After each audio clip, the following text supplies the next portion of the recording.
ነው። ከኤርትራ ጋር ያለንን ግንኙነት ላለፉት 20 ዓመታት በሶስት ሴናሪዮ ሙያተኞች ይገልጹታል። አንደኛው ጦርነት ነው። የተዋጋንበት ዘመን አሁንም ማድረግ የምንችለው አንዱ ምርጫ ጦርነት እንደሆነ ይገለጻል። ሁለተኛው ምርጫ ኖ ዋር ኖ ፒስ የሚባለው ጦርነትም የሌለበት ሰላምም የሌለበት ሁኔታ።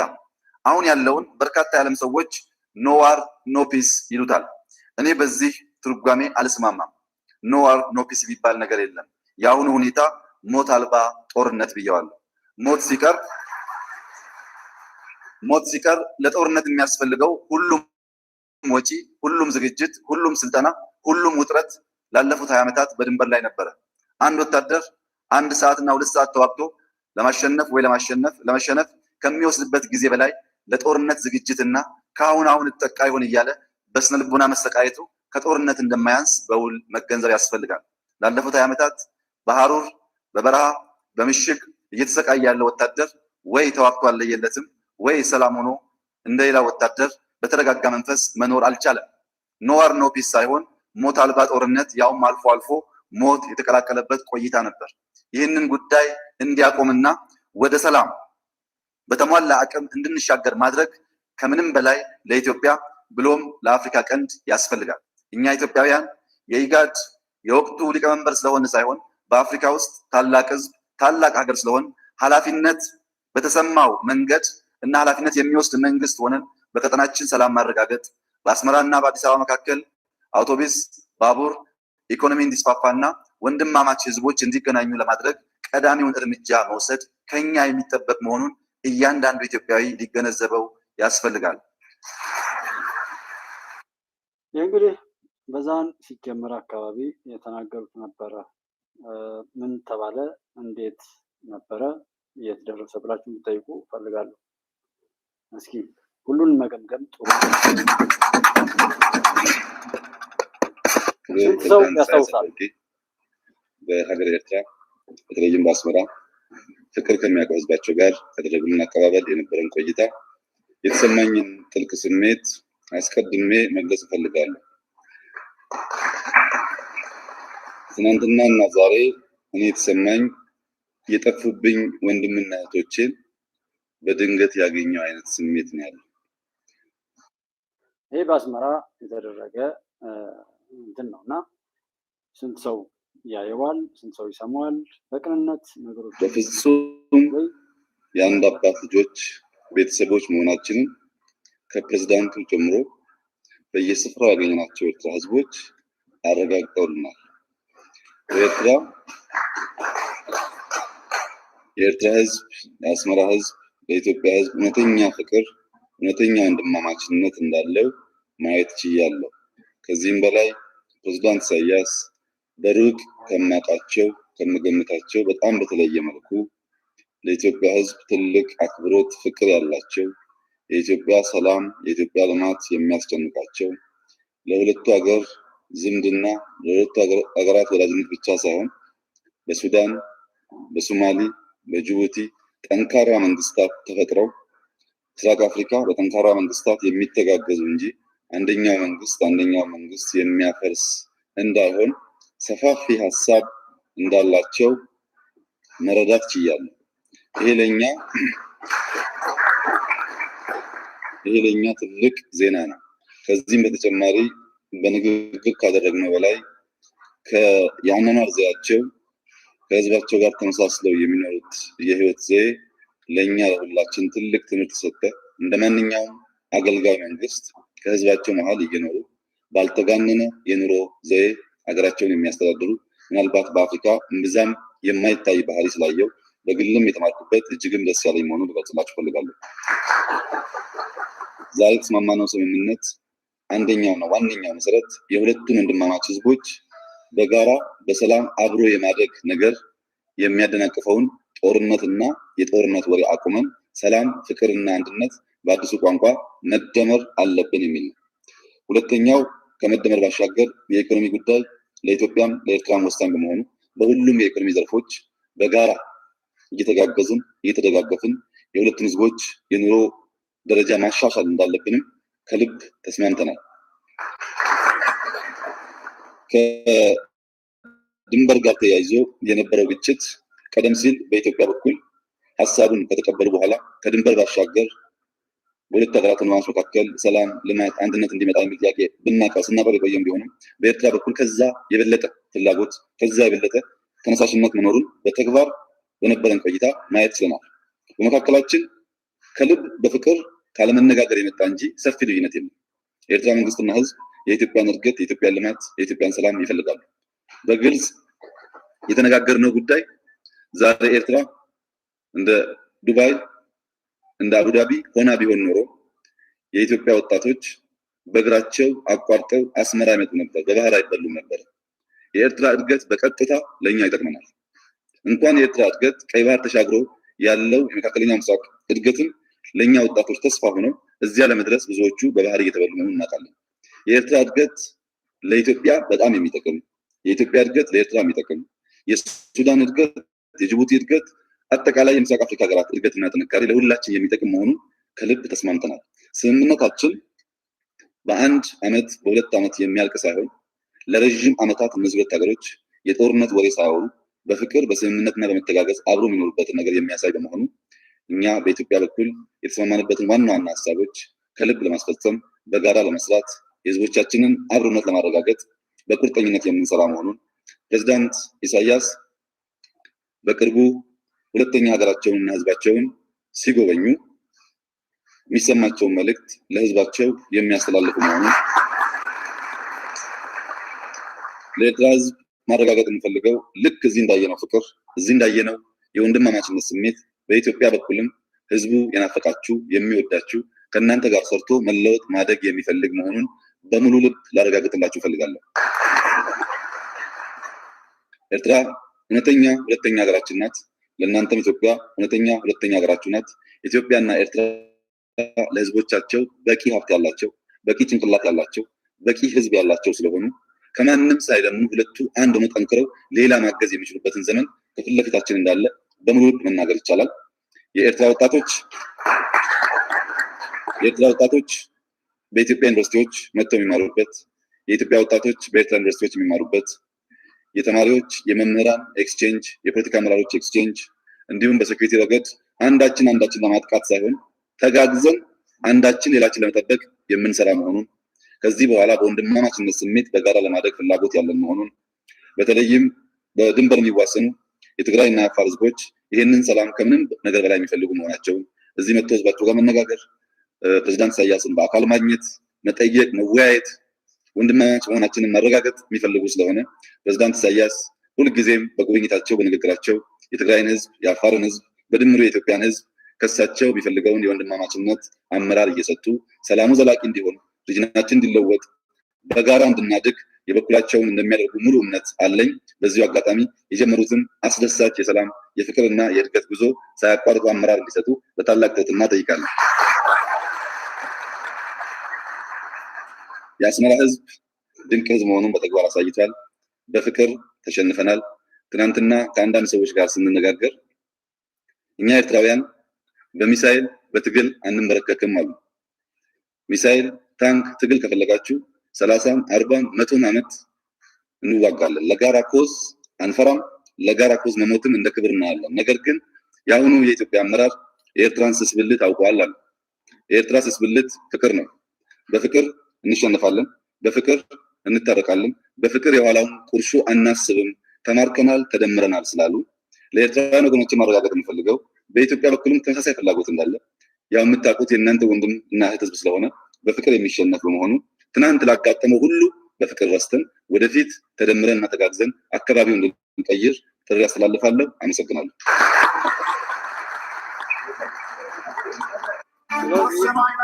ስለዚህ በሻዕቢያም ሆነ በዚህ ከግራና ከቀኝ ሆናችሁ ይህን ጉዳይ ምናምን ብዙ ነገር የምትሉ ሰዎች ከዚህ ተነስና ማን ያፈረሰ በሉ። ጠቅላይ ሚኒስትሩ እዚህ ጋር የተናገሩትን ነገር መብራት አስገባን፣ በቡሬ የአሰብ መንገድ ጠገን፣ ከዛ ከተማው ላይ ያለውን ተነጋገርን፣ ጄኔሬተር አስመጣን፣ ሌላ ክሬን ሁሉ አስመጣን፣ ያን ለማልማት ሞከርን። ነገሩ እንደማይሆን ሲገባን ለካ የእውነት አልነበረም ነገሩ ብለን ወጣን ብለዋል። ከዛ አንጻር አይ ይህን ንግግር ያፈረሰው ጠቅላይ ሚኒስትር ዶክተር አብይ ነው፣ ይሄን ነገር ደግሞ እንትን ያለው ከሌ ነው ብላችሁ በምክንያት ይሄንን አሁን ብዙ ነገሮችን ተች ያደርጋል ብዬ ነው ሰው ሳየው ከጫፍ ላይ የሆነ ከችግሩ ጫፍ ላይ ተንጠልጥሎ ወዳና ወደ እየተወነጣጠለ አብሮ ነገሩን ለማበላሻሸት የሚሰራ እንጂ መፍትሄው ላይ የሚያደርስ አልሆነ። ዛሬ ላይ የተከበራችሁት ወንድሞቼ የምንፈልገው በዛም ይሁን በዚህ መፍትሄው ላይ መድረስ ኖርንበት ካልነው እና ካለንበትም ችግር የሚያወጣ መፍትሄ ሊሰጠን የሚችል ማለት ነው። መደመርና ጽምዶ ሁለቱም አንድ አይነት ትርጉም አላቸው። መደመር ለብልጽግና ለሰላም ሲሆን የህወሓት እና ሻዕቢያ ጥምዶ ግን ውድመት ነው። አዎ ጥምዶ ለልማት መደመር ጥምዶ ለጥፋት መደመር ብለን ርዕስ የሰጠነው ለዛ ነው። መደመር ለጥፋት መደመር ለልማት፣ መደመር ለጥፋት በሰሜኑ መደመር ለልማት ደግሞ በምስራቁ ያየንበት ቀን ነው ዛሬና ልክ ነው። ሙሉጌታ ለሰው ሞት ለአፍራሽ ተግባር የሚደረገው እንቅስቃሴ ነው። መደመር በአሸናፊነት እንደሚወጣ ጥርጥር የለውም። በእምነትም በታሪክም አፍራሽ ለጊዜው እንጂ ያሸነፈበት የለም። እውነት ነው። መደመርን ሰዎች በተግባር አደረጋችሁት ብለው ባለፈው ጠቅላይ ሚኒስትሩ ሲናገሩ ብዙ ሰዎች ስቀው ነበር። ሰሞኑ ላይ ያሉ ሰዎች መሆን በማይችለው ሁኔታ ላይ እንኳን ተደመርን፣ አንድ ሆንን፣ አፋባን ነው አፋብን ምናምን የሚባል መሰረትን ብለው መደመርን በተግባር ያገኘው መስሏቸው እንዴት አድርገው እንደተደሰቱ መታወቅ ነው። መደመርን እንዴት እንደሚወዱት የመደመር አድናቂዎች ናቸው። ያው መደመር አልቻሉም እንጂ በጥፋት እንኳን ተደመርን ብለው ባለፈው ጥምዱ አለ፣ አሁንም ሌላ ጥምዱ አለ፣ መሀል ላይ ደግሞ አፋብን ነው ምናምን የሚባል መሰረትን ብለው እንዲሁ አንድ ሆን ብለው የሚቃዩትን መሳይና ጓደኞቹ ላይ ታችሁ ከሆኑ መደመርን በተግባር እያሳዩ ያው ዩኒቲ ስትሬንግዝ አንድነት ኃይል ነው፣ ጀማ የተወደደ ነው የሚል በየቦታው ዩኒቲ ስትሬንግዝ እየተባለ በሁሉም ነገር ላይ አንድነት ኃይል እንደሆነ የሚናገር ነገር አለና እሱን የካዱ ሰዎች ሁሉ መደመርን ግን ሲናፍቁ አይተናል። ሌላ አንድ ትዝ እንዲላችሁ ምን ብለን ነበር? ሌላ ትዝ እንዲላችሁ ነው፣ ለሌላ እኔ ከዚህ ጀምሬ ነው ነገሮችን እያያዝኩ የምሰማ እንጂ አንዱን ጥዬ ምናምን አለ። ሰው እግሩን ጥሎ አንገቱን ጥሎ የሀገራችን ህዝቦች፣ ጥሪ የተደረገላቸው እንግዶች፣ ክቡራትና ክቡራን፣ ሀገራችን ኢትዮጵያ በመንግስት አስተዳደር ስርዓቷ ሰላማዊ ስልጣን ሽግግር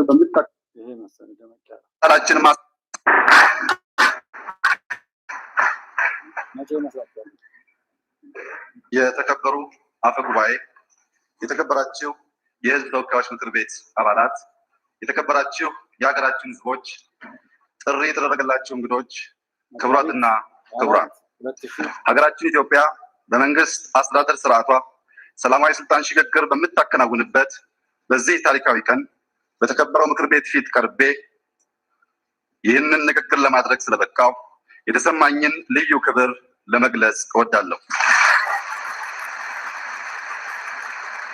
ከሁሉ አስቀድሜ ከቅርብ ዓመታት ወዲህ በሀገራችን ለተከሰተው ፖለቲካዊ አለመረጋጋት የመፍትሄ አካል ለመሆን የሀገር ክብርና ብሔራዊ ጥቅምን በተሻለ ሁኔታ አዲስ አመራር ሊጠብቅ ይችላል ብለው በማሰብ ለአህጉራችን ምሳሌ በሆነ መልኩ ስልጣናቸውን በፈቃዳቸው ላሸጋገሩት ለክቡር አቶ ኃይለማርያም ደሳለኝ ከፍ ያለ አክብሮቴን እገልጻለሁ።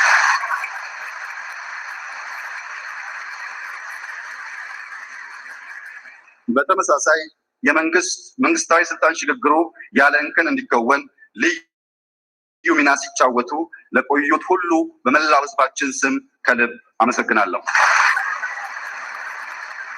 ዕለቱ ለሀገራችን ታሪካዊ ቀን ነው። በታሪካችን በተለያዩ አጋጣሚዎች አዲስ የፖለቲካ ምዕራፍ የመጀመር እድሎችን አግኝተን ብዙዎቹን በወጉ ሳንጠቀምባቸው አምልጠውናል። አሁንም ይህ የስልጣን ሽግግር አዲስ ምዕራፍ የምንጀምርበት ሌላ ታሪካዊ እድል ነው። በመሆኑም በከፍተኛ ኃላፊነት ስሜት ልንጠቀምበት ይገባል። ኢትዮጵያ ማህፀን ለምለም ናት። ከፍ ባለ የሀገር ፍቅር መንፈስ ሰርክ የሚተጉ ልጆች አፍርታለች። ልጆቿም ወደ ቀድሞ ክብሯ እንድትመለስ፣ የህዝቧ ሰላምና ፍትህ እንዲጠበቅ፣ ብልጽግና ያለ አድሎ ለመላው ዜጎቿ ይዳረስ ዘንድ አጥብቀው ይመኛሉ፣ ይደክማሉ። በሀገር ውስጥና በውጭ ሆነው ስለ ሀገር አንድነትና ሰላም፣ ስለ ፍትህና እኩልነት እንዲሁም ስለ ብልጽግና ይጮሃሉ፣ ይሟገታሉ፣ ይሞግታሉ። ይህ የስልጣን ሽግግር ሁለት አበይት እውነታዎችን የሚያመላክት ነው። ክስተቱ በአንድ በኩል በሀገራችን ዘላቂ የተረጋጋና ሁሉን አቀፍ የህገ መንግስታዊ ስርዓት መሰረት ስለመጣላችን ማሳያ ሲሆን፣ በሌላ በኩል ደግሞ ከጊዜው የፖለቲካ የኢኮኖሚና የማህበራዊ ሁኔታዎች ጋር እኩል የሚጓዝና በህዝብ ፍላጎት የሚገዛ ህዝብን አለቃው አድርጎ የሚያገለግል ስርዓት እየገነባን መሆኑን ያመላክታል። ይሄ የመጀመሪያው ቃላቸው ንግግራቸው ዶክተር አብይ የሚባለውን የዛሬውን መሪ እኔና እናንተ ያወቅነው ብዙ አይ ቲንክ እኔ በአብዛኛው የኢትዮጵያ ህዝብ ያወቃቸው በዚች ንግግር ነው። በዚህ ንግግር ላይ ምን ተናግረዋል? ከዚህ ተነስተን መገምገም እንችላለን። በመከራው በተግባር በሸርና ባሻጥር ሲቀጠቅጠን ኖሮ ዛሬም መቀጥቀጤን አልለቅም ብሎ ህግ ሊያፈርስ፣ ሀገር ሊያፈርስ፣ ሰብዕናን ሊያፈርስ፣ ሃይማኖትን ሊያረክስ፣ ሁሉን ነገር ሊያዋርድ ለጥላት አሳልፎ ሊሰጥ የመጣውን ወያኔና ወያኔው በሽታን ከማሰብ ይልቅ ከዛ ውስጥ የመጡትን መሪ ምን ብለው ተናገሩ፣ ምን ሰሩ፣ ምን ብንላቸው ምን ውጤት ያመጣሉ የሚለውን ነገር ለመሞገት የተናገሩትን እያዙ በራሳቸው ንግግርና አካሄድ እቅድና ተግባር መሟገት ጤነኛ ያደርጋል። ለዛ ነው ይሄንን የምንሰማው። ወቅቱ ከስህተታችን ተምረን አገራችንን የምንክስበት ወቅት ነው። መሪ ድርጅታችን ኢህአዴግ ልማታዊ ዲሞክራሲያዊ መስመሩን አጥብቆ በመያዝ ሀገራችንን ከሁለት አስርት ዓመታት በላይ ባስተዳደረበት ወቅት በሁሉም መስክ መሰረታዊ ለውጥ ያመጣ ህገ መንግስታዊና ፌዴራላዊ ስርዓት ገንብቷል። ዓለም በአንድ በኩል በጥሞና በአግራሞትና በጉጉት በሌላ በኩል ደግሞ በስጋት እየተመለከተው ያለ ሀገራዊ ለውጥ ላይ እንገኛለን። ያሳካናቸው በርካታ ድሎች እንዳሉ ሁሉ በፍጥነት መቀረፍ የሚገባቸው በርካታ ጉድለቶች እንዳሉም እናምናለን። ከስህተቶቻችን ተምረን ወደፊት በመራመድ ማተኮር ያለብን ጉዳይ የተሻለች ሀገር ለሁላችንም በመገንባቱ ላይ ነው። ዋናው ቁም ነገር ሀገራችን ከፍ ወዳለ ምዕራፍ ማሸጋገሩና አንድነቷን ጠብቃ የምትቆይበት ሁኔታ በቀጣይነት እያረጋገጡ መሄዱ ነው። ኢትዮጵያዊነት ያስተማረን እውነታ በጊዜያዊ ችግር ተሸንፎ መውደቅን ሳይሆን ፈተናዎችን ወደ እድልና መልካም አጋጣሚ ቀይሮ ድል መቀዳጀት ነው። ትላንት አባቶቻችን በመተማ በአድዋ በማይጨውና በካራማራ አጥንታቸውን ከስክሰው የከበረ ደማቸውን አፍስሰው በክብርና በአንድነት ያቆዩት ሀገር አለችን። እኛ እድለኞች ነን። ውብ ሀገር፣ አኩሪ ታሪክ አለን። እኛ መነሻችንን እናውቃለን። በርካታ ዘመናትን የሚሻገር ታሪክ ያለው ታላቅ ህዝብ ነን። ህብረታችን ለዓለም ምሳሌ መሆን ይችላል። ጠላቶቻችን አንበርክኳል። ሉዓላዊነታችንን ጠብቆ ዛሬ ላይ ከማድረሱም በላይ ለሌሎች ህዝቦችም የነፃነት ትግል አርያ ሆኗል። ማንነታችን እንዳይለያይ ሆኖ የተሰናሰለ፣ እንዳይነጣጠል ሆኖ የተገመደ፣ የተዋደደና የተዋሃደ ነው። አማራው በካራማራ ለሀገሩ ሉዓላዊነት ተሰውቶ የካራማራ አፈር ሆኖ ቀርቷል። ትግራዋይ በመተማ ከሀገሬ በፊት አንገት ይውሰዱ ብሎ የመተማ አፈር ሆኗል።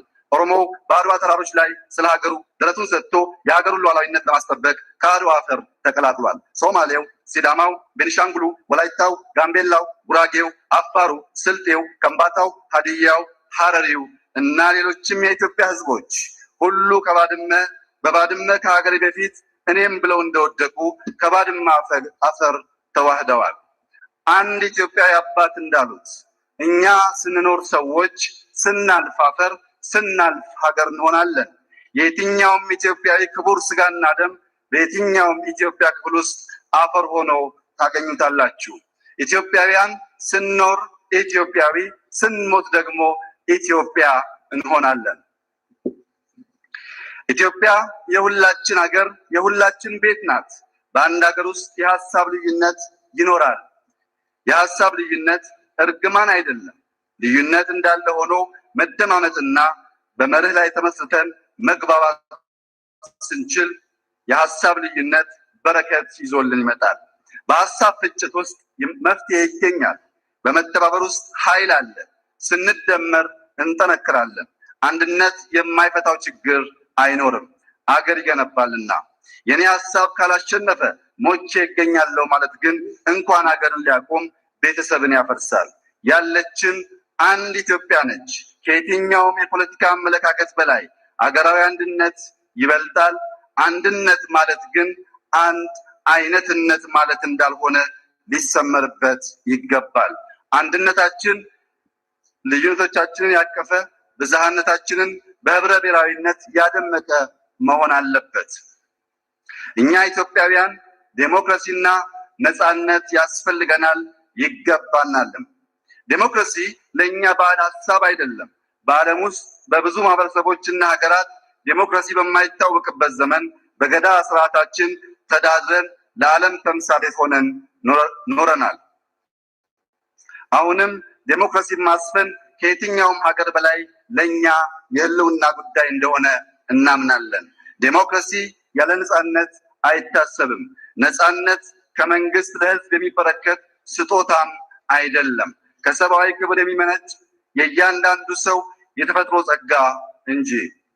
ነፃነትን በዚህ መልኩ ተረድቶ እውቅና የሰጠውን ህገ መንግስታችንን በአግባቡ መተግበር የሰብአዊና ዲሞክራሲያዊ መብቶች በተለይም ሀሳብን የመግለጽ የመሰባሰብና የመደራጀት መብቶች በህገ መንግስታችን መሰረት ሊከበሩ ይገባል። የዜጎች በሀገራቸው የአስተዳደር መዋቅር በዲሞክራሲያዊ አግባብ በየደረጃው የመሳተፍ መብትም ሙሉ በሙሉ እውን መሆን አለበት። ሁላችንም መገንዘብ ያለብን የዲሞክራሲ ስርዓት ግንባታ መደማመጥን ይጠይቃል። ህዝቡ አገልጋዩን የመተቸት፣ የመምረጥ፣ የመጠየቅ ሙሉ መብት አለው። መንግስት የህዝብ አገልጋይ ነው። ምክንያቱም ገዢ መርሃችን የህዝብ ሉዓላዊነት ነውና። በዲሞክራሲያዊ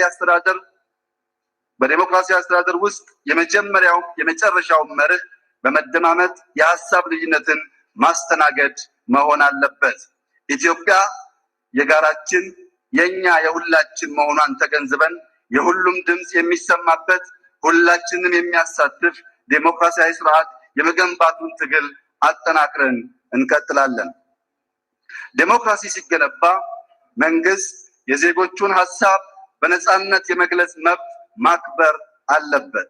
ዴሞክራሲን ከዜጎች ሰላማዊ እንቅስቃሴና ከመንግስት መሪነት፣ ደጋፊነትና ሆደ ሰፊነት ውጪ ማዳበር አይቻልም። በመሆኑም መንግስት የዜጎች ሰላማዊ እንቅስቃሴ እንዳይስተጓጎል በጽናት ይሰራል። በተመሳሳይ ዜጎች ሀሳባቸውን ሲገልጹ ሰላማዊ በሆነ መንገድ መሆን ይገባዋል። የራስን ዴሞክራሲያዊ መብት እየጠየቁ የሌላውን መብት መጋፋት እርስ በርሱ ይጣረሳልና ዴሞክራሲንም ያቀጭጫል። መንግስት ህግን ማክበር አለበት፣ ማስከበርም ግዴታው ነው። ታጋሽነትም ኃላፊነቱ ነው። የመንግስት ታጋሽነት ሲጓደልም ዴሞክራሲን ይጎዳል። በሁለቱም አካሄድ የምናፍቀው ዴሞክራሲ ሊመጣ አይችልም። በዴሞክራሲያዊ አስተዳደር ውስጥ የህግ የበላይነት መስፈን ይገባዋል። የህግ የበላይነትን ለማስፈን በምናደርገው ትግል መርሳት የሌለብን ቁም ነገር ህዝባችን የሚፈልገው የህግ መኖርን ብቻ ሳይሆን የፍትህ መረጋገጥንም ጭምር ነው። የህዝብ ፍላጎት ከፍትህ የተፋታ ደረቅ ህግ ሳይሆን በፍትህ የተቃኘ ለፍትህ የቆመ የህግ ስርዓትን ነው። የህዝብ ፍላጎት የህግ አስከባሪ ተቋማት ገለልተኛና ለፍትህ ታማኝ፣ ለዜጎች መብት ቀናኢ እንዲሆኑ ነው። ህግ ሁላችንንም እኩል የሚዳኝ መሆን አለበት። እንዲህ ሲሆን ህግ በተፈጥሮ ያለንን ሰብአዊ ክብራችንን ያስጠብቅልናል። ይህን እውነታ በመረዳት በሀገራችን ዴሞክራሲ እንዲያብብ፣ ነፃነትና ፍትህ እንዲሰፍን፣ የህግ የበላይነት እውን እንዲሆን አስፈላጊ ማሻሻያ በማድረግ በዘርፉ ያለውን ክፍተት እንሞላለን። ለሰላም መሰረቱ ፍትህ ነው። ሰላም የግጭት አለመኖር ብቻ አይደለም። ሰላም በመግባባት ላይ የተመሰረተ ጽኑ አንድነታችን ነው።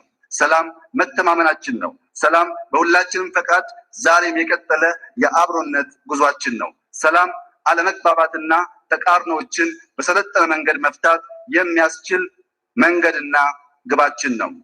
የተከበሩ አፈ ጉባኤ፣ የተከበራችሁ የህዝብ ተወካዮች ምክር ቤት አባላት፣ ክቡራትና ክቡራን፣ ያለንበት ጊዜ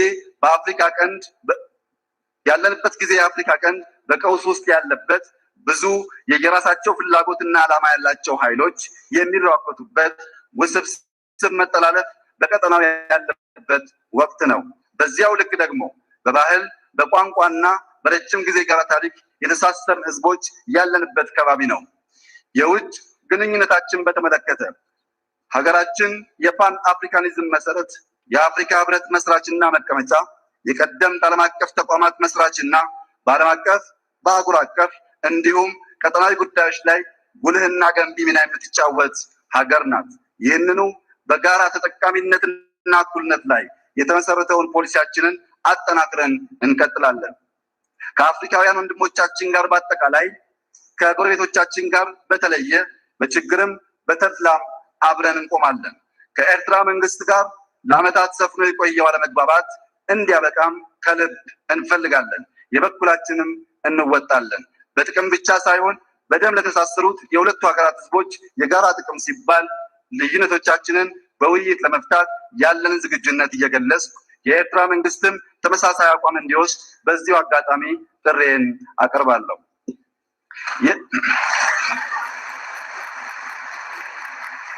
የተከበሩ አፈ ጉባኤ፣ የተከበራችሁ የምክር ቤት አባላት፣ ክቡራትና ክቡራን፣ ከቅርብ ጊዜ ወዲህ የህዝባችን ብሶት ካጋጋሉት ዋና ዋና ምክንያቶች ውስጥ ሙስና አንዱ ነው።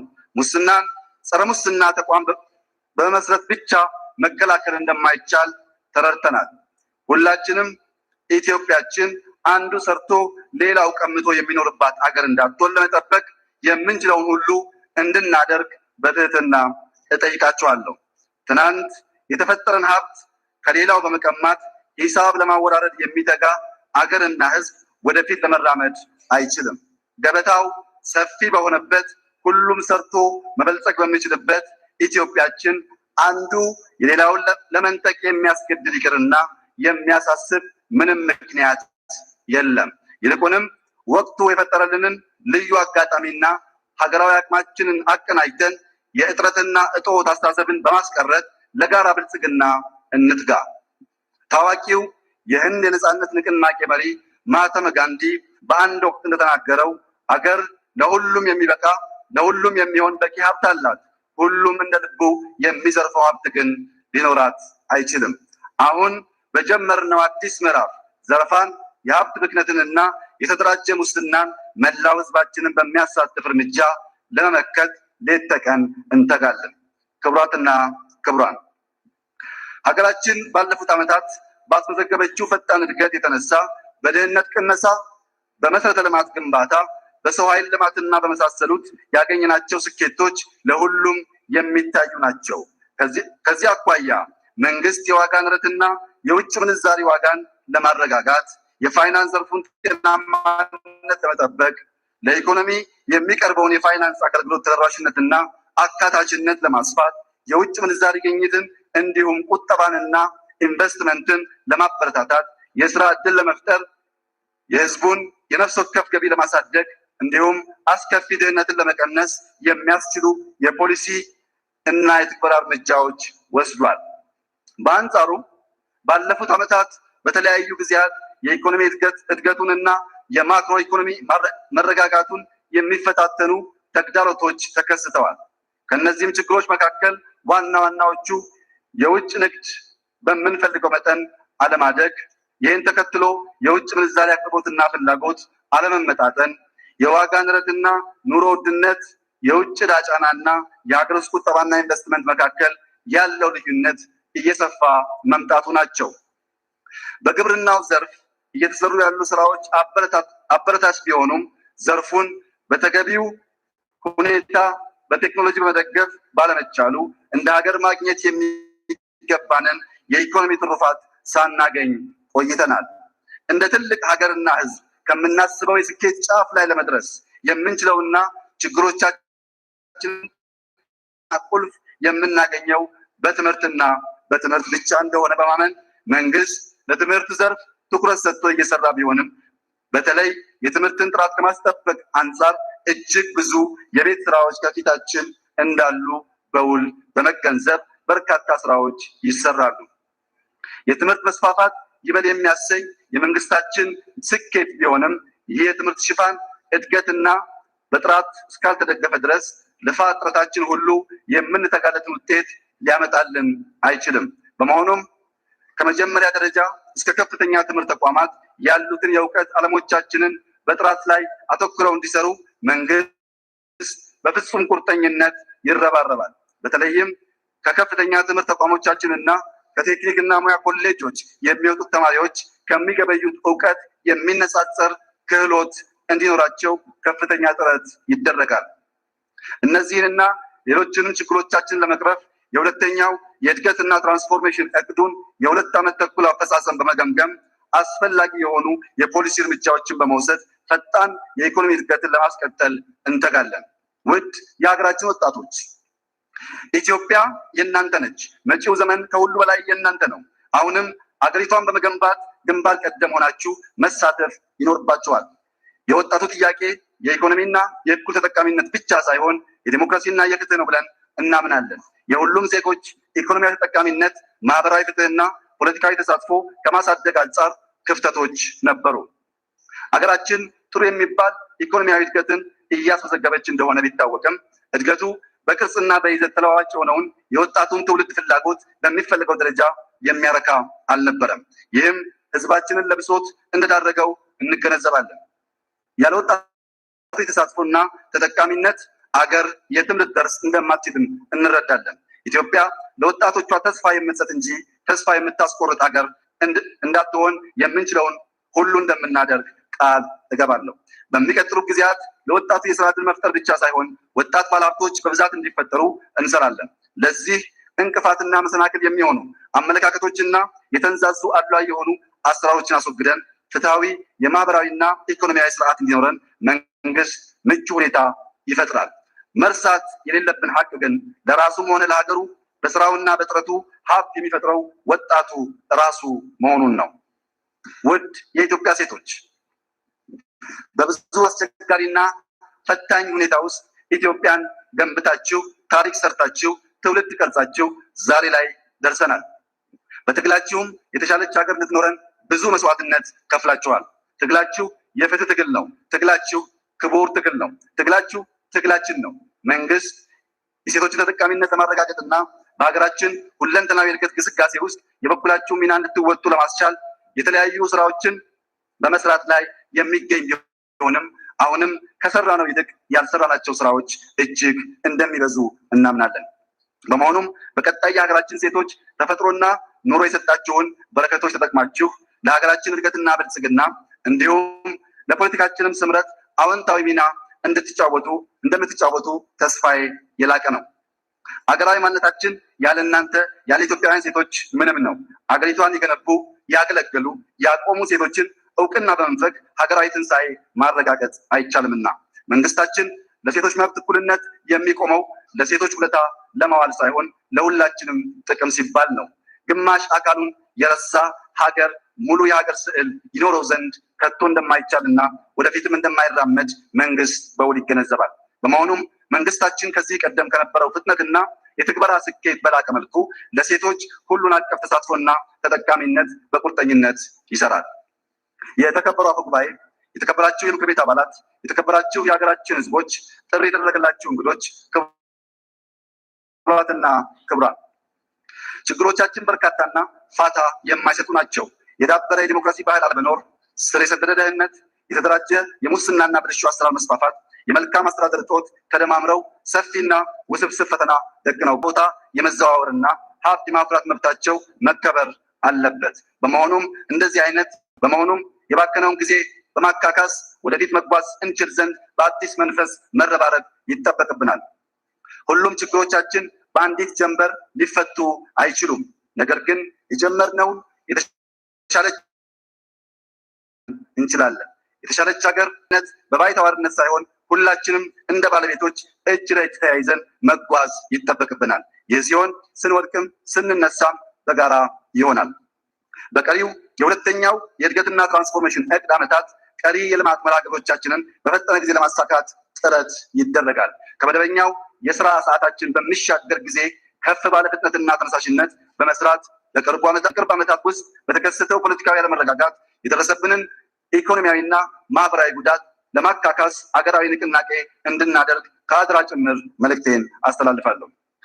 የተከበሩ አፈ ጉባኤ፣ የተከበራችሁ የምክር ቤት አባላት፣ ክቡራትና ክቡራን፣ በውጭ ሀገር የምትኖሩ ኢትዮጵያውያን ወገኖቼ፣ እያንዳንዱ ኢትዮጵያዊ ለስራም ሆነ ለትምህርት በሄደበት ሁሉ ኢትዮጵያን ተሸክሟት ይዞራል። ኢትዮጵያዊውን ከኢትዮጵያ ታወጡት እንደሆነ እንጂ ኢትዮጵያን ከኢትዮጵያዊ ልብ ውስጥ አታውጧትም የሚባለው ለዚህ ነው ሁላችሁም በታታሪነታችሁ በልቀታችሁና የትም በሚከተላችሁ የሀገራችሁ የጨዋነት ባህሪ የኢትዮጵያና የእሴቶቿ እንደራሴዎች ናችሁ። አንዳንድ ጊዜ ከኢትዮጵያ ያነሰ የተፈጥሮም ሆነ የታሪክ ሀብት ባላቸው ነገር ግን እጅግ በበለጸጉ ሀገራት ውስጥ ራሳችሁን ስታገኙ ስለ ሀገራችሁ ቁጭት ሳይሰማችሁ አይቀርም። ሁላችንም ውስጥ ያ ቁጭት አለ።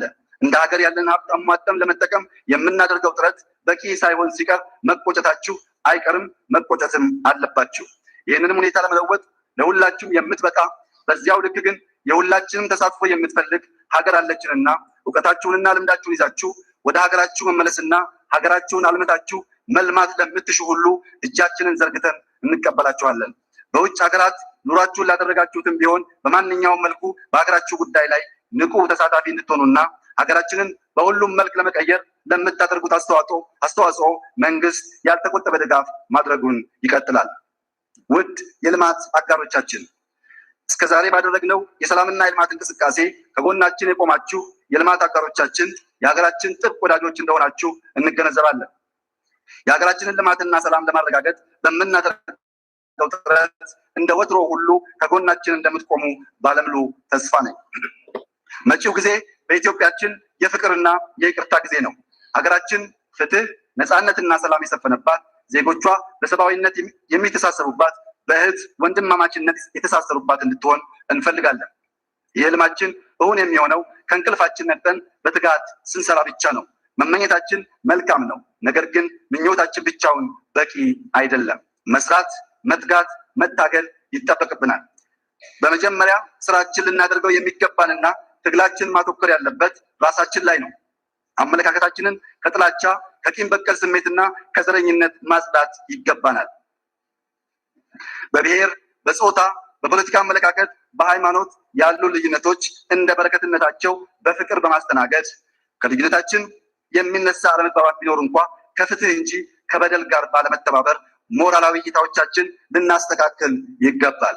ፍትህ ዋናው መርሃችን፣ ለሰው ልጆች ሁሉ ፍቅርና ክብር የሞራል መልህቃችን ሊሆን ይገባል።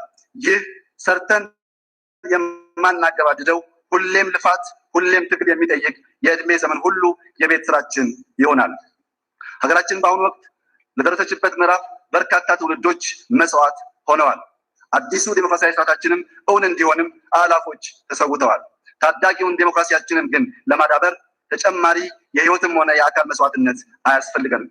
ባለፉት ዓመታት እንደ መንግስትም እንደ ዜጎችም ከዴሞክራሲ ባህላችን አለመዳበር ጋር ተያይዘው በታዩብን እጥረቶች በዜጎቻችን ህይወትና በግልም በጋራም ንብረቶቻችን ላይ ቀላል የማይባል ጉዳት ደርሷል። ይህንን ሁላችንም ማስቀረት እንችልና ይገባንም ነበር።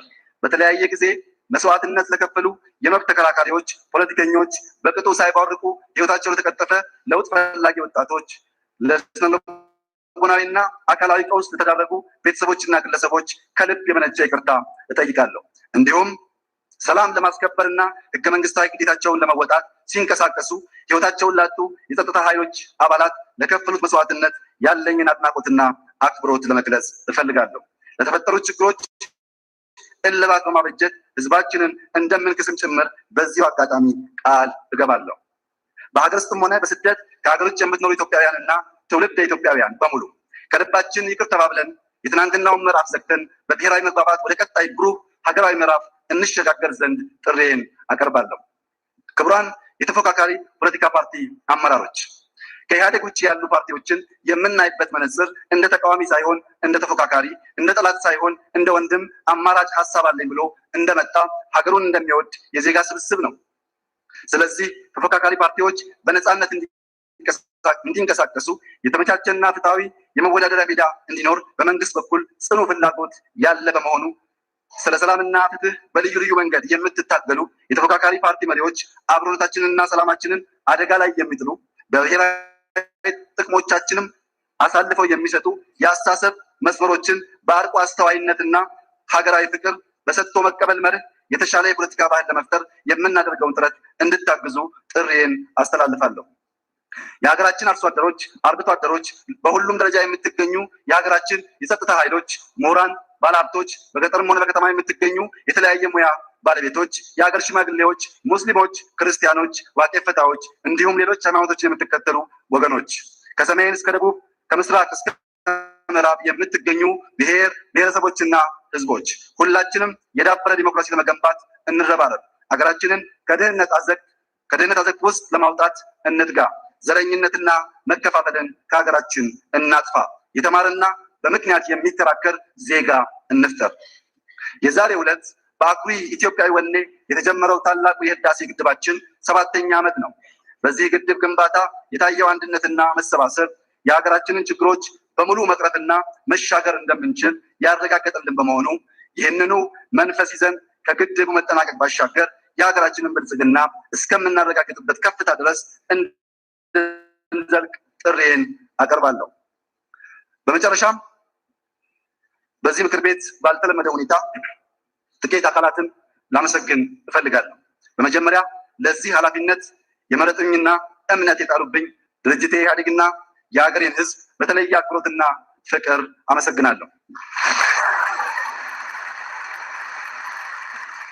ሁለተኛ የ7 ዓመት ልጅ እያለሁ እንዲህ ከፊታችሁ እንደምቆም የምታውቅና ይህንን ሩቅ ጥልቅና ረቂቅ ራዕይ በውስጤ የተከለች ያሳደገች ለፍሬ ያበቃች አንዲት ኢትዮጵያዊ እናት እንዳመሰግን በትህትና እጠይቃለሁ።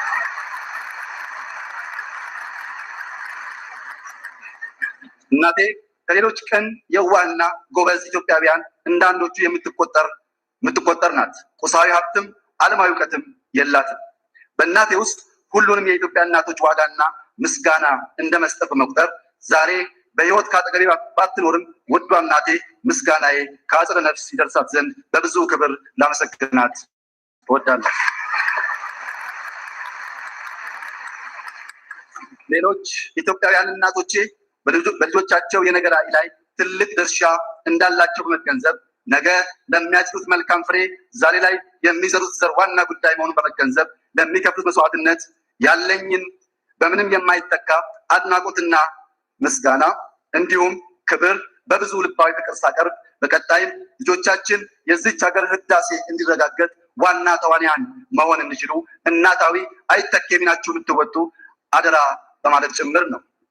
ሶስተኛ የሚስቶች ስኬት 2 ነው። 2 ሲሆን አንዱ የራሳቸው ሌላው የባላቸው፣ 3 ሲሆን ደግሞ የልጆቻቸውም ይጨመርበታል። አንዳንዴ ድል ስኬታቸው ከዚህም ይሻገራል። የእናቴን ራዕይ ተረክባ በብዙ የደገፈችኝና የእናቴ ምትክ የሆነችልኝ ውዷ ባለቤቴ ወይዘሮ ዝናሽ ታያቸው ከነዚህ ሚስቶች ተርታ ትመደባለችና እጅግ አድርጌ ላመሰግናት እወዳለሁ።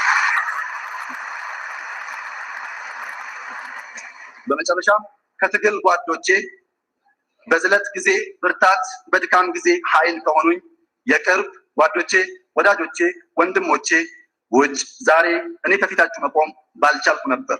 ለሁላችሁም ውድ ጓዶቼና ጓደኞቼ ከልብ የመነጨ ምስጋና አቀርባለሁ። ኢትዮጵያ በልጆቿ ጥረት ታፍራ ተከብራና በልጽጋ ለዘላለም ትኖር። ፈጣሪ ኢትዮጵያንና ሕዝቦቿን ይባርክ። አመሰግናለሁ።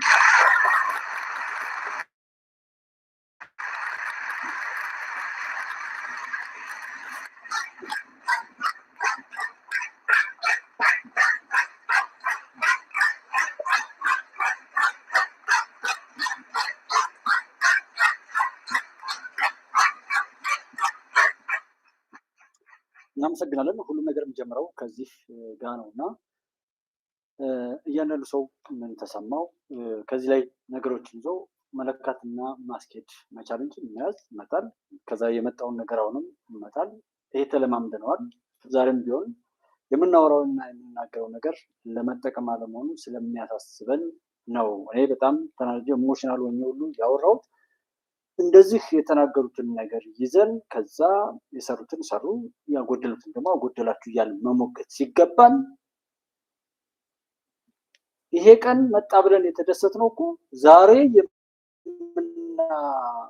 የደነገጥንላቸው ህወሓትን የሚመስሉ በሽተኞች ያቆሸሹትን ሀገር ያጸዳል፣ የቆሸሸውን ሰብናችንን ይመልሳል፣ የተጎሳቆለችዋን ኢትዮጵያ ያደርጋል የሚል ነው እና የዚህ ንግግር ቀን ነው። ፓርላማ ውስጥ የነበረው ኢትዮጵያን ለማጥፋት ግብፅና መሰል የኢትዮጵያ ጠላቶች አስቀምጠውት የነበረውን እንቅልፍ እያስተኛ ተላላኪ እያደረገ ክብረ ቢስ የሆኑ የፓርላማ አባላትን ሁሉ ሲያበለሻሽ የነበረውን አጋንንት ወይም ሰይጣን ወይም ዲያብሎስ አናቱ የተመታው በዚች ንግግር ነውና ከዚህ ተነስተን መሞገት ጥላቻችን ግድግድ የለም።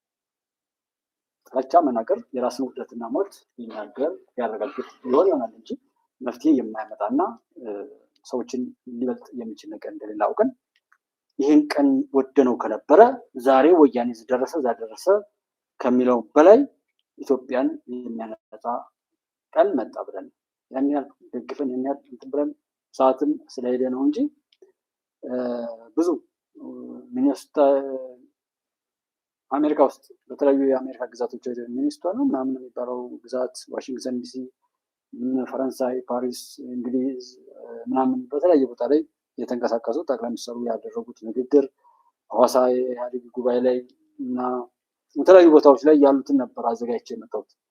ለምን ሰው በቃ ደርሶ ህወሓትን የሚያመልክ ሆነ። አናደደ። ስለ ህወሓት ዜናው ሁሉ ስለ ህወሓት ስለፈረሰና ፈራረሰ ነገር ላይ ትንሽ ትልቁ አብሮ ሲሆን አሁንም ወደዛ አይነት ምኞት ከባድ ስለሆነ ምኞታችን አደገኛ መሆኑን ለማሳየት ነው። ኤኒዌይ መልካም ነገር እንመኝ። ይተዋል እኮ ሁሉ ሰው በቃ እየተሰቃዩ አሁን ሀገርን መደገፍ እኮ ማሽቃበጥ ነው። እኛ ለምን ብለን ነው ይሄ መንግስት ነው ወር ምን እውነትን ይዘን ነው እውነትን መያዝ እንደነው እኮ ከተቆጠረ ይሄው ጀግናን ስታዋርድ የኖረችበት የሀገራችን ታሪክ እሱን ነው። ጀግናን የሚያዋርድ ጀግናውን የሚበላ መሪውን የሚበላ ከአፄ ቴዎድሮስ ጀምሮ ያለ ታሪክ እኮ በሀገራችን ውስጥ ላይ እርስ በርሳችን የምንበላላ ነው። እዛ የበሰበሰ ነገር ወጠን እንደ ሀገር በቃ መጨረሻው ሰዓት ላይ ስለደረስን ሀገር እንስራ፣ ክብራችን ይምጣ።